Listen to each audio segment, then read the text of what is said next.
बिस्मिल्लाहिर्रहमानिर्रहीम।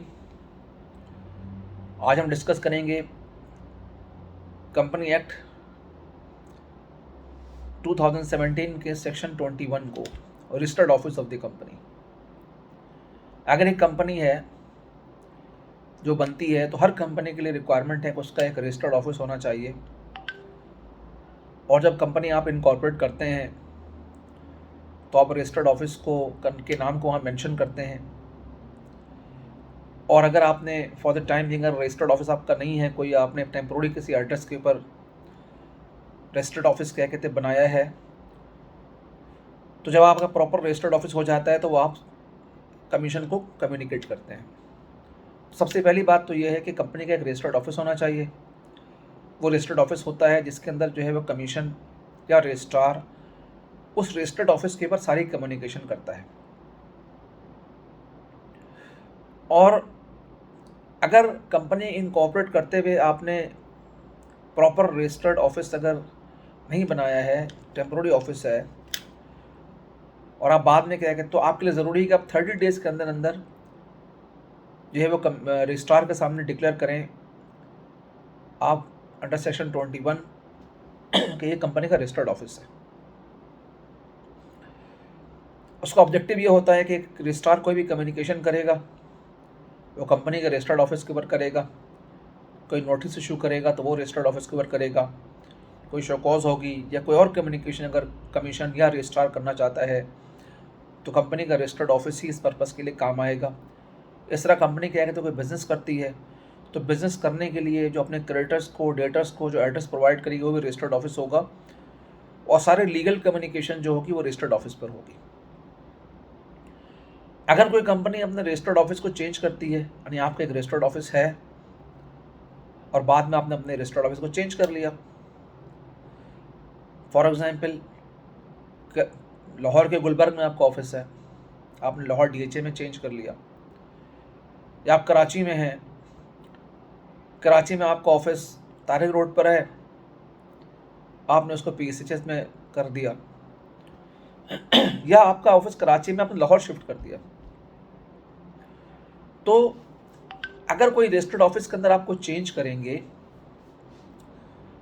तो notice of any change in the situation of the registered office shall be given to the registrar in a specified form within the period of 15 days after the date of change।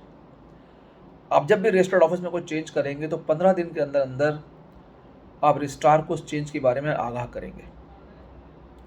Provided that the change of registered office of a company from one city in a province to another, अगर आप किसी एक province में किसी एक city से दूसरे city में अगर अपने ऑफिस को क्या कहते हैं मूव कर रहे हैं, कराची से हैदराबाद कर रहे हैं, लाहौर से मुल्तान कर रहे हैं, लाहौर से इस्लामाबाद कर रहे हैं, कराची से इस्लामाबाद कर रहे हैं, तो ये दो अलग अलग चीज़ है। अगर आप कराची से हैदराबाद कर रहे हैं तो ये मूवमेंट कहलाएगी, इसको बहुत इंपॉर्टेंट समझ लीजिए। अगर आप कराची से हैदराबाद कर रहे हैं तो ये विद इन अ प्रोविंस में सिटी चेंज हो रहा है। अगर आप लाहौर से मुल्तान कर रहे हैं तो with in a city province change हो रहा है। लेकिन अगर आप कराची से लाहौर कर रहे हैं या लाहौर से कराची कर रहे हैं या कराची से गवादर कर रहे हैं या कराची से इस्लामाबाद कर रहे हैं, तो a city to another in any part of Pakistan not forming a part of the province और पार्ट ऑफ पाकिस्तान कहलाएगा। यानी अगर एक प्रोविंस से दूसरे प्रोविंस में जा रहे हैं या आप क्या कहते हैं not forming a part of province, यानी आप फेडरल इस्लामाबाद में जा रहे हैं तो प्रोविंस का पार्ट नहीं है, यानी आप किसी चारों प्रोविंस से इस्लामाबाद में जा रहे हैं तो नॉट पार्ट ऑफ प्रोविंस है ये। लेकिन अगर आप कराची से लाहौर जा रहे हैं तो एक प्रोविंस से दूसरे प्रोविंस में जा रहे हैं तो पार्ट ऑफ प्रोविंस भी है और क्या कहते हैं पार्ट ऑफ पाकिस्तान भी है। लेकिन अगर आप इस्लामाबाद में जा रहे हैं कराची से, या लाहौर से इस्लामाबाद में जा रहे हैं, या पिंडी से इस्लामाबाद में जा रहे हैं, तो ये पार्ट ऑफ पाकिस्तान है but not part of province है। इसको अच्छी तरह समझ लीजिए।